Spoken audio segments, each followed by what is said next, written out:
Carlos, we're talking about the legalities. Now, today I want to talk about terminology because I hear it a lot, residents and non-residents.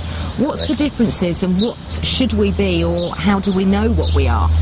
Well, there is an important differences in Spain at the moment to buy a property or to live in Spain between residents and non-residents. Strictly, resident is the person who lives in a determinate country for more than 6 months per natural year. So the difference between to be a resident and to be a non-resident is determined for the time in which each person passes living permanently in a determinate country. So if we buy a potential home here and we want to live here all year round, we'd be a resident? Correct. But if we had a holiday home and we're only here for, say, 4 weeks or 8 weeks, then we'd be a non-resident? You will not be residents, correct. You will not be a Spanish legal resident, correct. And following with the conversation, I had to say that to be resident and to be non-resident will have determinate consequences. To be resident, we have determinate rights, will implicate determinate rights and determinate obligations. Rights, a foreign who is living permanently in Spain for more than 6 months will become resident, and then they will have determinate exemptions for taxes, the same as the Spanish ones, and we have determined democratic rights, for example, to vote in the local elections. Okay. But in instance, if the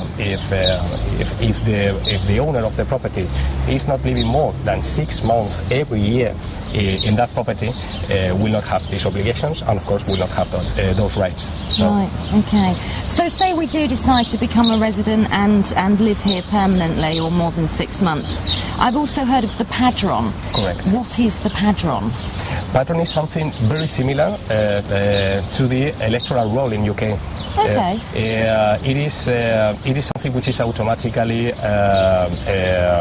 proposed to the residents who are living in the area, which is just to register themselves in the local town of the area to be registered there, for example, to vote in the local elections. And to get the patron is necessary usually the NI number to demonstrate that they are living in the area permanently, for example with the title deeds of the property, and other documents, for example like the water or the electric bills. So the padron as well, that's, as you say, a registration so that the town knows how many people are living in that town. So does that determine how many fire brigade, police, ambulance services? Correct. So it's very important to actually sign on the padron. It's extremely important because as you are well considering, the public services and the public infrastructures of the area are duly connected with the people who is living in that area, of the number of residents, and the only way that the Spanish institutions or the public institutions can determine the number of the services to offer to the citizens is knowing how many citizens are living in the area. For this, it is needed the registration with the patron.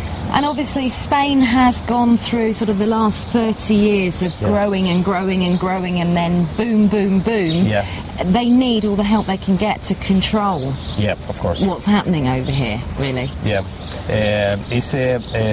I recommend all the residents in Spain to get the padron because it's true that in the moment in which the expansion of the property during the last years has been so high that even for the Spanish public institutions it's very difficult to control by themselves. So the only way is that particulars, they have a very rapid visit to the town hall to say, hello, we are here, and we would like to be residents and to live permanently in our property, and we would like to have all the rights as the Spanish and also all the obligations. Yeah, and it makes life so much easier for everybody if we've got all of the services that we need. Of course. It's conducive to the way of life over here. Correct.